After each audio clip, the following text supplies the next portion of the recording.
Hey everybody, just waiting for the hourglass to start as usual on the camera. I believe it's already started live, but yeah, thank you for tuning in. I'm going to go ahead and, okay, there, it's live for sure now. Um, Anyways, I'm going to go ahead and start reading our live editing from Chapter 7 Chapter 8 of the Hitmom, which is probably technically on the 6th or 7th draft of this chapter total, because I've gone over it and over and over and over it, and this will be some more. Then I'm going to read from several authors who I haven't read from in a while, and then probably do another live read tomorrow, but we'll see, because tomorrow I might be going to the zoo and Costco, and who knows what else is going on. So, first I'll show you the cover of the Hitmom, and it never shows that well in this room, but let's just see. There's a Facebook thing with Dean commenting on something. Cool. There we go. Anyways, that's the Hitmom. There we go again. Hey, Dean. Hey, Debbie. Welcome. Okay, and this is the first time I'm gonna say this. Some of you know that I've been dealing with some stuttering, and I've been seeing a speech pathologist, and she says that what I should do right at the beginning of the live reads is just to let people know, hey, I've got a stuttering issue. It sometimes comes and goes. If I start stuttering, don't be surprised. Sometimes I can do most of the whole live read without a problem. Sometimes it just starts and goes in spurts. So just forewarned, just forearmed and all that. So anyways, let's go ahead and get started with the Hitmom. This is Chapter 8. Now at this point, the story, as some of you might know, is that Allison Southern, the main character, she seemed to have a pretty good life. She's gorgeous, has a handsome husband, good job. Her husband's got a good job. She has two wonderful kids, nice house, nice car, etc. The typical nuclear family you see on a sitcom.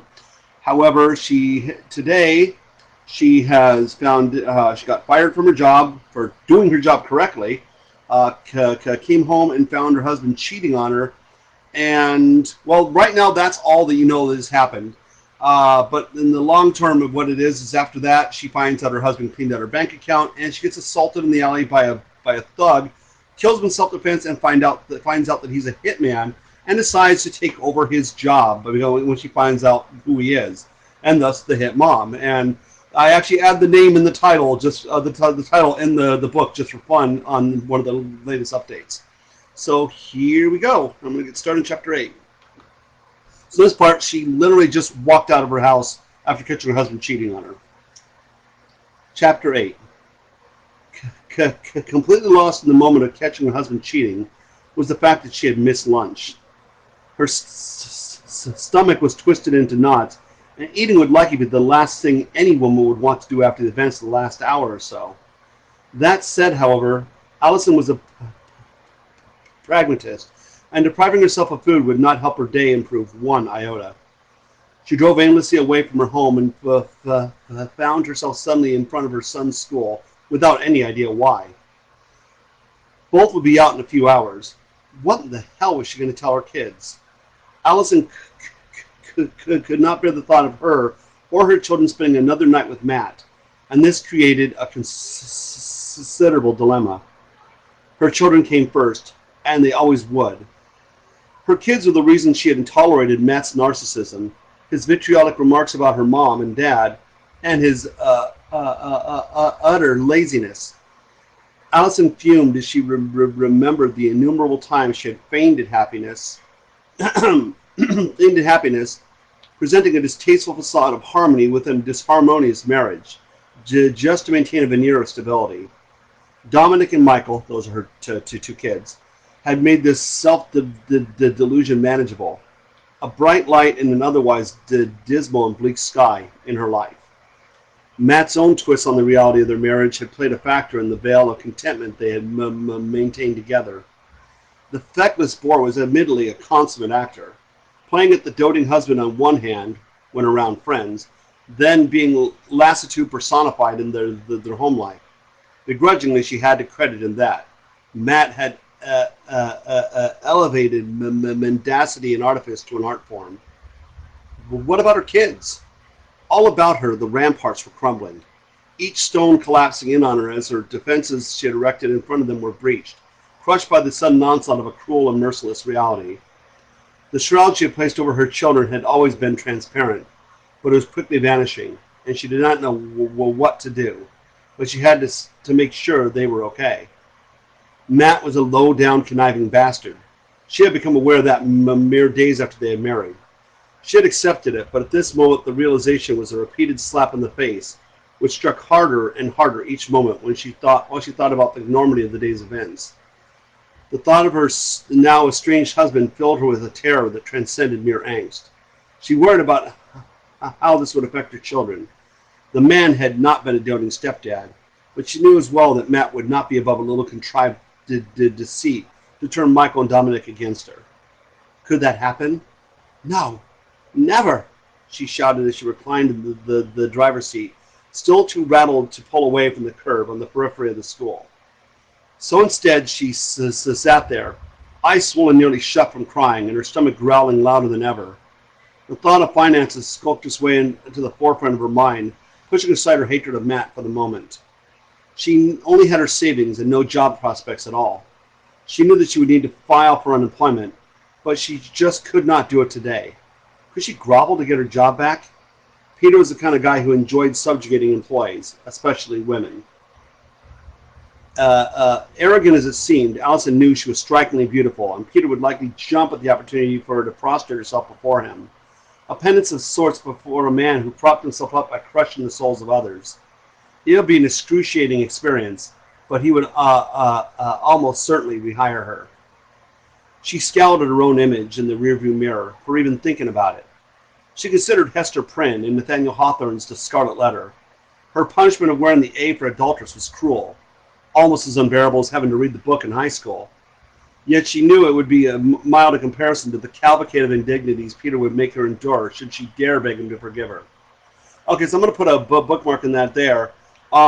This is actually, as it turns out, not the latest update because I did write her in as a widow. So I might need to find that part of this and kind of mix them in together, but easy enough to fix. So let me go ahead and show you the cover. The base of the story is still the same. I didn't change anything there. Here we go. Okay, and that's again the Hitmom. This should hopefully be out later this year. I'm still working on it, and after I finish the final draft, I'm going to be looking for a publisher to publish it. Hopefully, I'll find a good one. So the next one is going to be D.L. Blade's The Dark Awakening. This is a really good book by a great author, a good friend of mine. I haven't read this since March, as it turns out, and it's surprising. I mean, she sent me this copy, and I was really looking forward to reading it, and I loved what I read. But I am, I'm sometimes flake. So here we go. I'm going to go ahead and start with the prologue, just because it's been so long, and I'm going to try and be a little bit more thorough to get through this whole paperback. It's a good book, first off, but also anyone who's nice to send me a paperback, I should read the whole book. And it's good. It's well written, anyways. Prologue. Let me show you the cover one more time. Oh, thanks, Debbie. Salem, Massachusetts, 1692. And I need to catch my breath for a second. And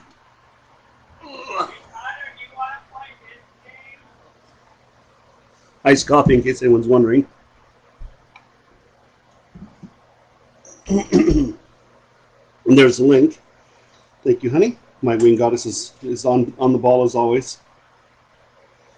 The bells announced the beginning of another trial, somewhat disguising the loud wails and screams that came from the main square. Towers of smoke rose high over the small houses telling Dorian it was time. The acrid smell of burning wood filled the air as he hurried to the stables.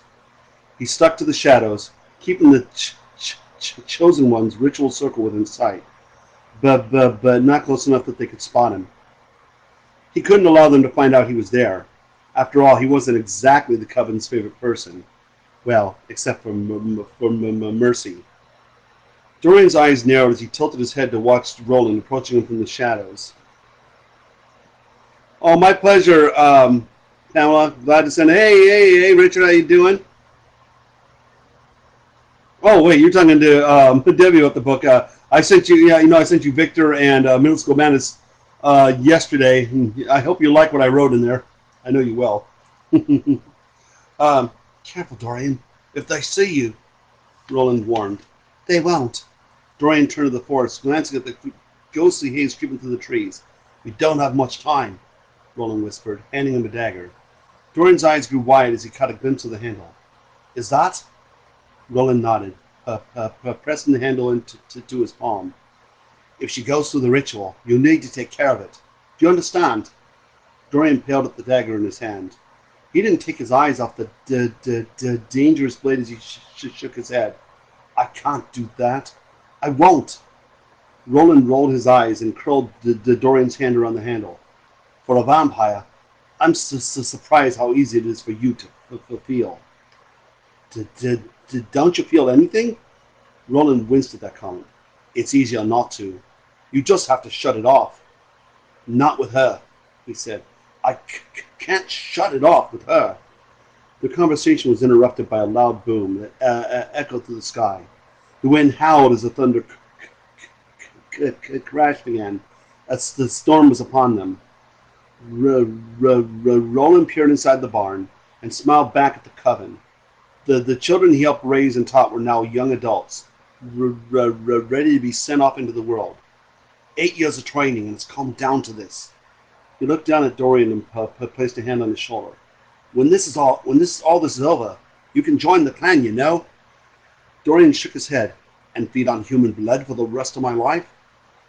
Roland huffed. Oh, Dorian, so noble of you. If you think you're going to survive on animal blood, you are blind to your desires. They're there. You just have to release them. I will pass, but thanks for the offer, Dorian said, placing his hand on the windowsill, leaving the dagger for the coven to find. How much time do we have before they come for her? He asked. They're already on their way, Roland replied. His mouth then set in a hard line, looking perturbed. Okay, I'm going to put a bookmark in that there because I do about two, 3 pages each, and I do got to move on. But again, this is, I should find I'll find a bookmark later. I have plenty of them.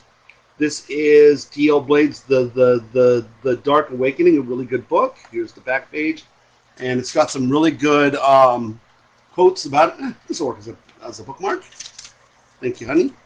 And it's Dark Awakening. Check her out. And this is book 1 of the trilogy. So The Chosen Coven, book 1.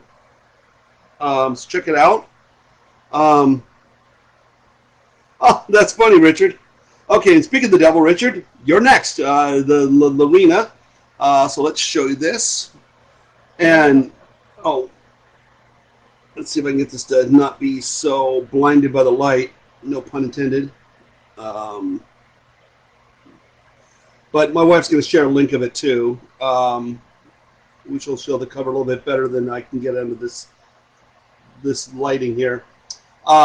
Richard is a really good friend of mine, a great author. He does live reads as well. And Arena is just one of many great books. He's got Rika's Flight.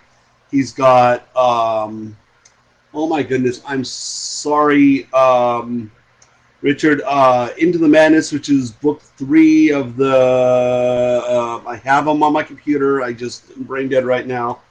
Let me pull it up on Kindle and I will find it for you. Or Richard can give the answer into the, Richard also has a website. I know he'll share the link for us. Sorry, Richard, I'm normally better than this. Yeah, his Canadian friend, yet he likes the Pittsburgh Steelers. Yet him and me somehow still managed to be friends. Well, I'm glad I could help, Richard. My actual inspiration was Andy Peliquin. He did live reads of his own work, and I decided it'd be fun to do those of mine and other authors to kind of make more friends and, kind of give us all kind of a shout out. So, Richard, what's the name of the trilogy that has Omar in it? I'm so sorry, man. I'm brain dead. There's a link to your book, to your site.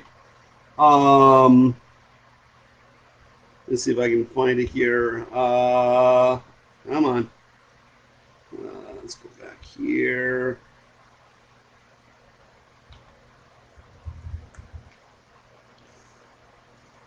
Let's see, the Soulforge series, right? So anyways, let's go ahead and go to Folk Arena here.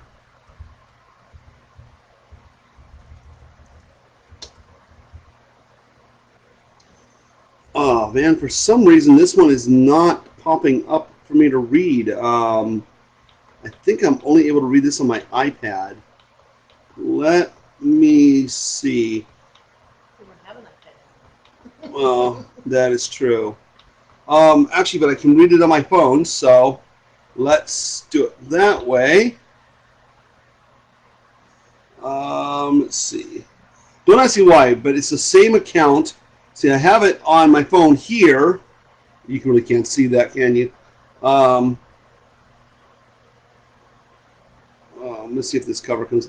See, I have it here on my phone, but on Kindle, but it doesn't appear on my Kindle on my laptop. I do not know why.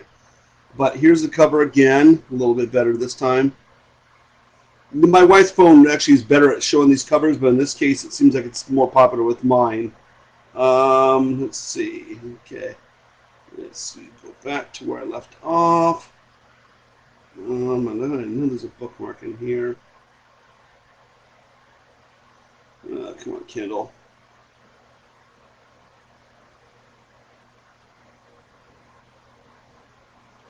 Okay, so here we go.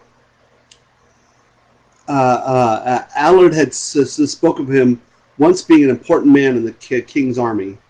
If she believed half of the tales he had imparted during the several cold nights she had snuggled next to him over the last couple of years of sheer body warmth, he had played an important part in the Battle of Lugubrious 2 decades ago. As delighted as the Haggard man sounded of his accomplishments, he never told Lorena what exactly he was proud of. At first, she had put it down to the ramblings of an old man, but the more she came to know him, the more she began to believe his tales.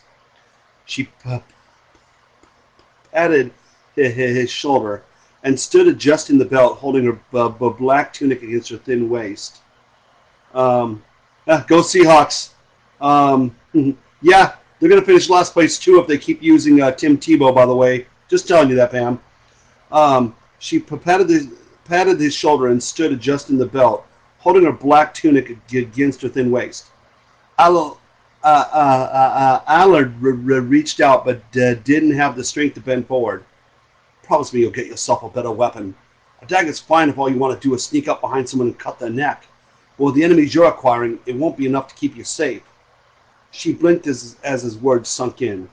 Pulling her nondescript dagger from its sheath, she bent at the knees and waggled it between them. Good old sticking has served me fine so far.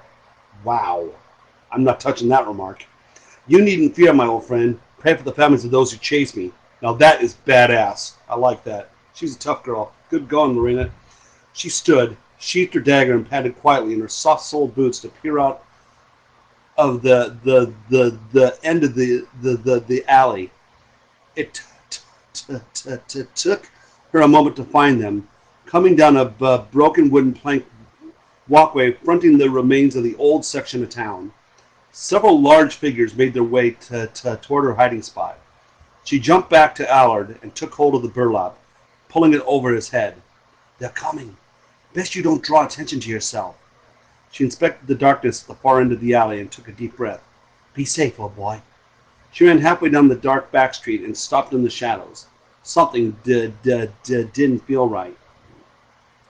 Born from the one-time bond of her mother and a paying customer, Lorena's first memories were of being left alone to fend for herself in a warren of shanties and derelict buildings. The resulting fall of the same maniacal sorcerer's sojourn into Zephyr to 21 years prior. During the many nights that her wayward mother would return, smelling of stale smoke, ale, and something more repulsive, she would find Lorena huddled in a corner, shivering with fear. More often than not, her mother would berate Lorena's weakness before passing out in preparation of beginning the cycle all over again, whenever she awoke the next day. On the odd occasion, her mother, out of what Lorena now suspected must have been guilt, offered her sympathy. She claimed Lorena was the daughter of a high-born sailor whose ship had docked in Storm's End. Lorena swallowed, fighting to keep her eyes from misting over in the dangerous alleyway. Someone's at the door. Many were the sleepless nights she had lain alone, listening to night sounds, scrabbling, scratching, clawing, and shouting all around her. The only thing that had helped her survive the night terrors was the misplaced belief that one day her father would return and take her away from a life of squalor. Okay, so I'm going to put a bookmark in that there. Again, this is Lorena by my good friend Richard H. Stevens. Check it out. And Richard, I can't remember if this book is still free or not. I know I got a free copy of it a while back. I don't know if this is still one that has a free link, but feel free to share it if there is. If not, hey, Richard's books are amazing. I would pay paperback book prices for his Kindles. I'm just telling you. Anyways, the next one is going to be from my dear friend Debbie Herbert, who is one of my favorite indie authors. I love her writing. This book has something like 14,000 reviews on Amazon, and most of them are 5 stars, and I know mine's going to be because I love this book when I'm reading it. I actually have several of her books that I got from Walmart on the shelves. Actually, I ordered one online, the other one I found on the shelves, which I was pretty impressed. It's a really good. She's got some great books. I'm so glad that I reached out to her and asked her if I could read one of her books, and then loved it, read more and more and more, and so I have like 5 or 6 of her copies. Oh, my Wind Goddess is awesome. You're right, Richard. Wind Goddess, not Wingman. Just you got to get it right, man. I know it's hard for a Pittsburgh Steelers fan to get anything right, but get that right. Yes, feel the burn, Richard. I love you, man. Okay, sorry, dude. Couldn't help it. Oh, nice. Nice. I don't know if we're still gonna have Richard Sherman, Russell Wilson when the season starts, but hopefully. But hey, at least we don't have Tim Tebow as a tight end. My wife doesn't know what that is, but one of the worst quarterbacks in football history, if you ask me, and now he's a quarterback for a tight end for the Jacksonville Jaguars, and they're going to try and make him play a quarterback once or twice just because they've got nothing better to do. But oh well, not my problem. Okay, anyway, so I'm going to pick up where I left off with Debbie Herbert's book. My wife is going to share the link for it. Hey, Paul, how's it going, buddy? Paul House is a great author. I'm just going to really quick share Paul's books. The Hollow Man and, oh, God, I always get the second title wrong. London Bridge is Falling, or London Bridge is Falling Down. It's a sequel. And Paul's books are like perfect secret agent intrigues, spy suspense novels. I love his writing. It's really absorbing and addictive, and it combines the best of, I would say, of Dan Brown and Tom Clancy, if you ask me. It's just really great. Okay, so I'm going to get back to, yeah, we'll see, Pamela.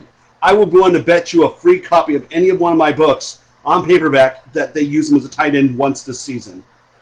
Consider that a bet, because they will. Anyways, they probably won't use them as a tight end at all. I hope. Anyways, so let's go ahead and get started with Not One of Us by, again, Debbie Herbert. Hardness settled on his 2 sculpted cheekbones, and he lifted one bony shoulder in a shrug. My eye was drawn to the tattoo of barbed wire encircling his upper right arm. Judging by the haphazard lines and ashy color, it had been carved in prison by a minimally talented inmate artist. I was set up, he insisted, his mouth drawn into a childish, surly pout. Somebody broke into my car and stole that stuff. Right, I drawled. You were framed. Isn't that what all criminals say? I didn't do it. Now that's what they also say, too. Jackson had all kinds of enemies. Plenty of people weren't sorry to hear he'd been killed. I shifted in my seat. This might be the first truthful thing Ray had uttered. Even all these years later, I heard the whispers. I'd seen the way Uncle Buddy and Mimi looked at each other when I heard rumors about my cousin, and asked him if it was true Jackson was a bad person. Over the years, whenever Jackson's name came up, a shadow had flickered in their eyes, and they'd immediately shifted the conversation to other topics. I was in the wrong place at the wrong time, Ray insisted. This town's dirty as hell. If you're from the wrong side of the tracks, you ain't got a chance. You're the one who gets blamed for everything. He scraped a bitter laugh as he twirled the beer in his glass. At least I'm alive. Folks here have a way of disappearing around. Folks have a way of disappearing around here. Gator feed. Ew. That is like one of the worst ways I can imagine to die. My breath drew in sharply, and acute pain knifed my chest. Deacon. Just saying his name on my mind created waves of dark violet with tips of white froth at the crest. I leaned in toward Ray. What are you saying? Are you talking about the Cormiers? He glanced around the bar with a furtive, feral air. Some other author used the word furtive besides me. I thought I was the one who used that word. I knew we had a lot in common, Debbie. Furtive, feral air, as though he regretted the slip of tongue. Tell me, I pushed, my voice rising. Do you know something about their disappearance or not? Maybe. Maybe not. Gator feed. The words pounded through me, drum in despair. Not my Deacon. He couldn't have met such a violent, cruel end. I grabbed Ray's forearm. If you know something, tell me. He shook me off and sprawled back into the booth. Don't touch me, he growled. Heat suffused my face. Suffused is another one I use. All right. This man knew nothing. Hadn't even lived in the bayou for years. His innuendo about the Cormiers was just another theory, one of the dozens I'd heard over the years. They vanished without a trace that same night I'd entered their abandoned home. It still haunted me. Those empty plates on the table, the chicken left roasting in the oven, the fragments of the forgotten corsage under the couch. Everyone had an opinion.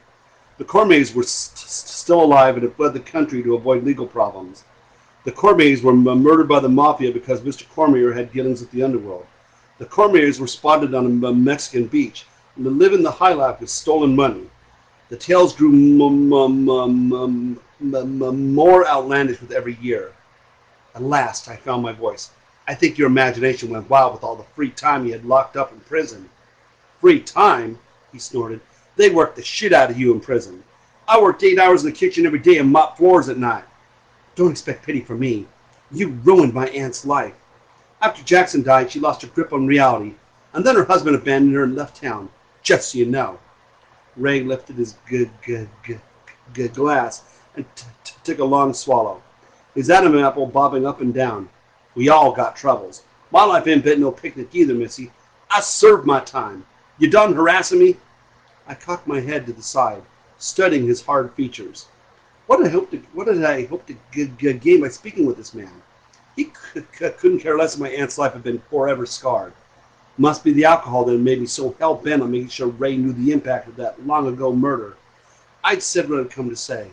There was nothing else to discuss except, when do you leave? He raised a thin brow streaked with gray hairs. I'd hate for my aunt to accidentally run into you in town. Again, none of your business. But I don't mind telling you, I leave in a day or so.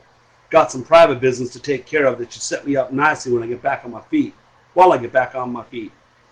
His eyes shifted in a crafty way, and a sly grin stood over his wan face. No doubt this business was something highly illegal. Now that Mom is dead and buried, ain't no need for me to ever come back to this hellhole, he continued. Good. My face suffused with warmth. Not that your mother died, I hastened to assure him, even though I had no need to explain myself to this loser. But politeness had been drilled into me all my life, and I couldn't be a total jerk. Good that you're leaving, that is.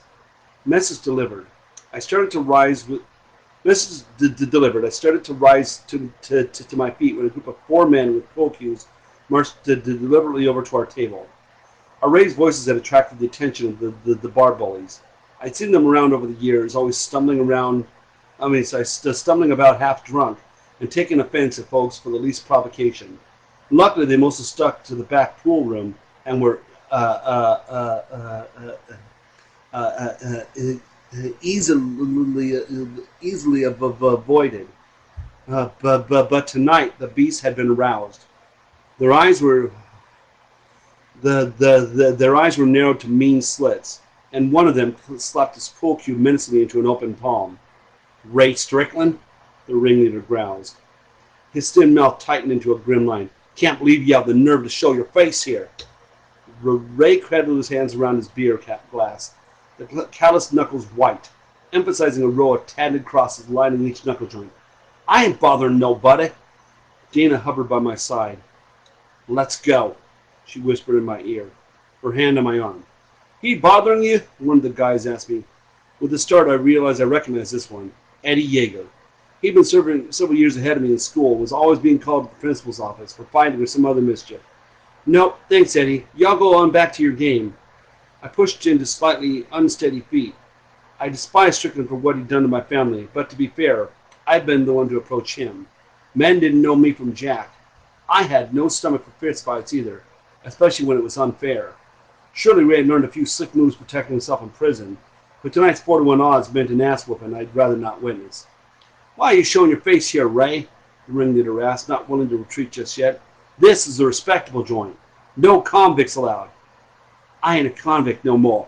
Ray's tone was truculent, and the muscles in his arms tense as though preparing for a fight.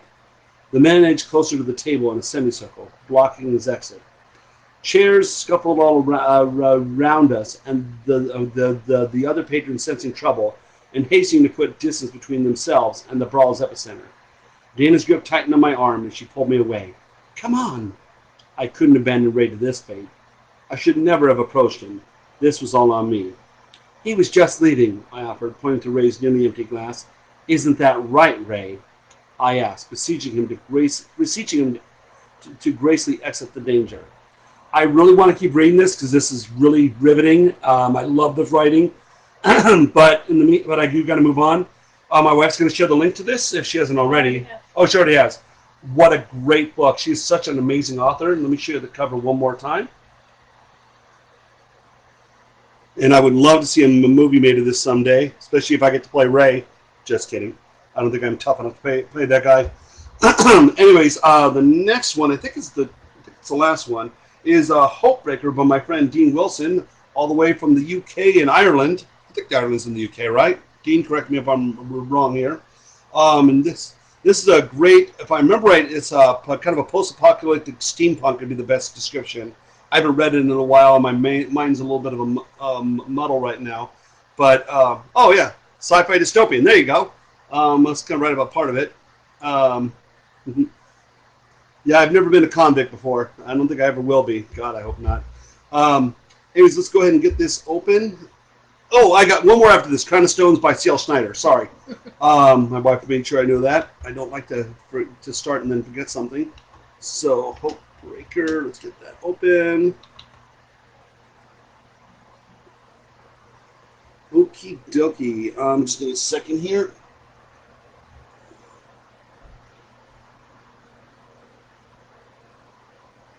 And this is book one of the Great Iron War, by the way, in case you're looking for I can't remember what I was going to say. In case you're looking for, the series. Let's see. Okay, I'm going to start from chapter 1. It's been a while. Chapter 1, The Capture. The walls crashed down and the soldiers stormed in, replacing bricks with leather boots and stones with clenched fists. The dissonance died, but the dust hung for endless moments, dimming the light and stinging the eyes. Yet Jacob didn't need to see. He knew why they were here. He knew what they'd come for. A figure, tall and broad, stepped into view. His hair and uniform as black as the long shadow he cast across the room. His fists weren't clasped, but the anger was still there, pouring out of the cracks and crevices of his crooked face. Everyone could recognize him, even in darkness. Especially in darkness. Everyone knew his name, Domas. Yet not everyone knew what he was. You are accused of smuggling amulets. Amulets, Domus said. He paced to and fro restlessly until the very floor began to recognize him. The light from the oil lamp flickered on his face, creating and killing lots of little shadows. Those shadows made him look inhuman, but under any other light, he looked like everybody else. Jacob remembered when he was first told about them by his father.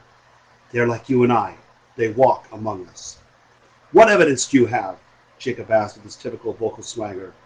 Oh, he seemed mighty confident, and yet there he was, hoping they wouldn't search the bookcase, hoping they wouldn't scour his soul.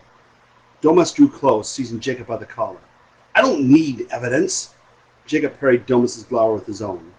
He felt like responding, like snapping or biting, even though he knew it wouldn't help. It'd make him feel better for the briefest of moments, true enough.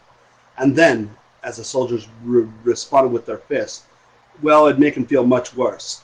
The words of his father haunted him like a demon. In time, they will replace us. Take him to the hold, Domus barked to one of his commanders.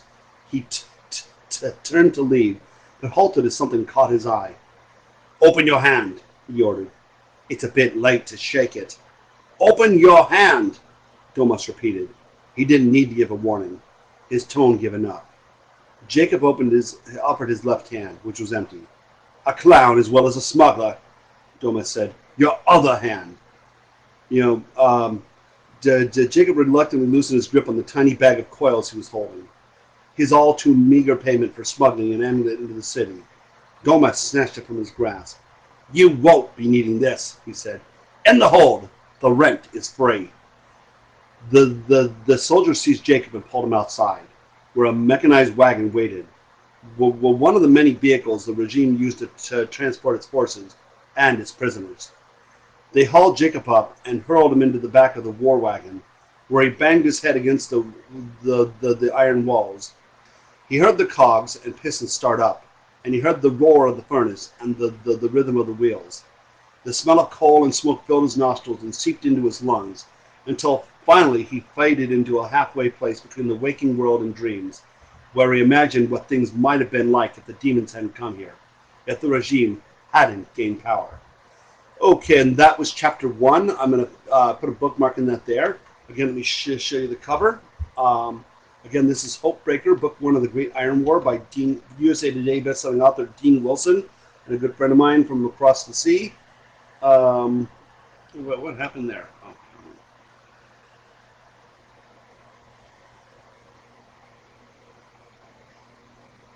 Okay, sorry, I'm trying to do this in a kind of a mirror way, so that's why it's hard to... Oh, hey, Brittany, welcome. Oh, my pleasure, DL. Okay, so the final one is the Crown of Stone series by one of my favorite authors, C.L. Schneider. I literally have every single one of her books. She has the Nightfire series, which is 4 books. She has the Crown of Stone series, which is 3, and then she has 2 Crown of Stones short stories, and I have all of them. She's a great writer. I love her writing. I did it again. Let's see. My wife's about to share the cover. Oh, there it is.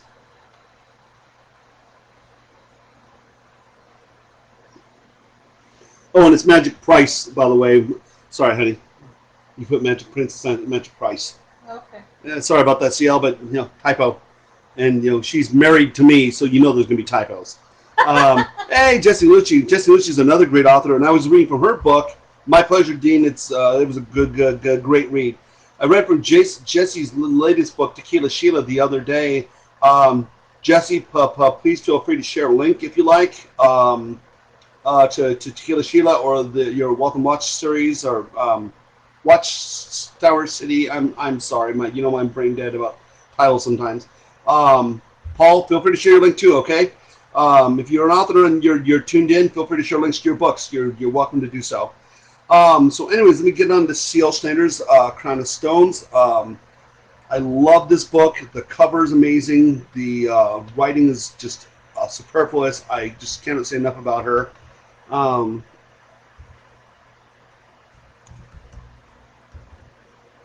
let's see, 1 second here. And just for fun, 1 moment here.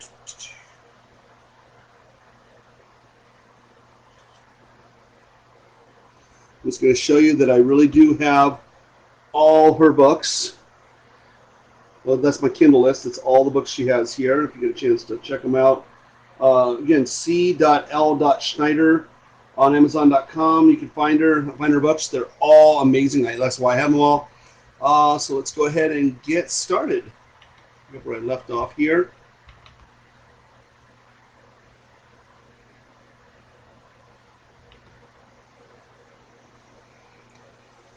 Okay. I had to spit again before I could answer. Maybe you should have asked that before you hit me. The brute grunted, possibly in agreement, but he was too busy trying to stare me down to elaborate. He couldn't manage it, of course. My reputation regularly drew in aspiring challengers like flies, and I spent years perfecting the right amount of unshakable belligerence it took to warn them off with a glance.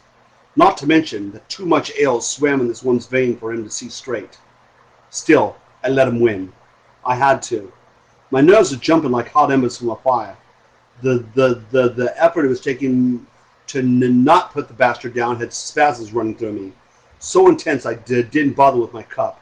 I picked up the jug and took a long, desperate swig. Emma frowned at me. You don't look so good. The jug wobbled in my grip as I lowered it. It's nothing. Really? She put her hand on mine to stop it from shaking. You should get out of here before someone catches what you have. They can't. But she was right. I couldn't stay. The sickness and disorientation had finally reached that critical point.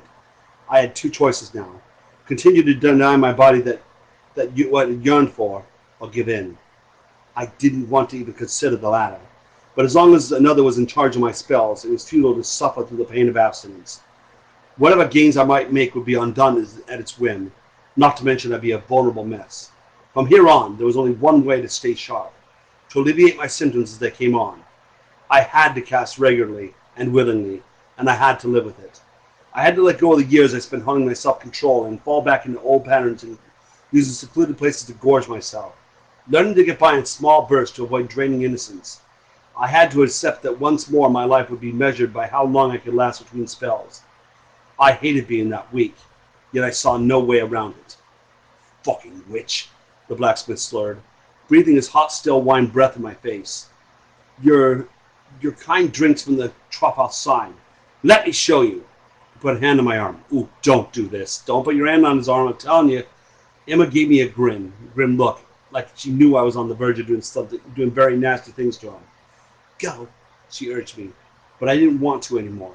Just the idea of relief being a wish away had my heart racing, and my mind shuffling through potential spells. If I can lure him outside, someplace deserted, no one else has to get hurt. Something fast and easy. I just need a little. No one would miss him, at least not until morning, and I'll be gone by then. Spittle hit my face as the man thundered. The trough, witch! Now! And with that, my patience was done. Suddenly my urges felt justified. The path ahead of me was clear. As I threw off his hold, spun, and faced my tormentor full on, I was fully prepared to cast. More so as I glared into his soot-ringed eyes and found them narrow and hard, full of an ignorant, all-consuming pride that sickened me. They were alive with nothing but hatred and cruelty. But they were alive. Well, when I was done, they would be glazed, empty, and accusing. His corpse would be curled up upon the filthy cobblestones, gray and parched, dinner for the rats and the crows, empty, dead, like Aligar. I tried to let it go, to shake off the memories. I tried not to see the countless bodies reflected in the blacksmith's heart stare, or Rodella's former queen splayed out on the barren ground. But they wouldn't go away. She wouldn't go away, on the weight of what I was about to do, choosing a sacrifice, willingly planning a murder, nearly toppled me to the floor. Gods, what's happening to me? Emma ran her hand up my arm. Startled, I realized she was standing next to me. I'd been so self-absorbed, I hadn't even seen her come out from behind the bar. Her touch moved my face. She mouthed one word, "Come," and I wanted to, badly. Her stare was chock full of desire. It promised a kind of night I hadn't seen in a long time. "This way," she urged, stepping towards the door. The coaxing of her stare deepened, and I felt a pull. I wanted to follow her. When I didn't, Emma extended a hand to beckon me, and an uncomfortable tightness pinched my chest. The longer I hesitated, the worse it got. In no way was it natural. Okay, I'm going to put a bookmark on that there and move on to the next live read. So I got to wrap it up and start making dinner for the kiddos and for me and the wife. It's taco night, where it's going to be. Well, hey, thank you for sharing that, Paul. The Hollow Man, it's a great book. Like I said, so is the sequel. Award-winning book, too. Anyways, thank you guys for tuning in. Just again, a reminder, if you're an author and will want me to read from your book on the show, just let me know.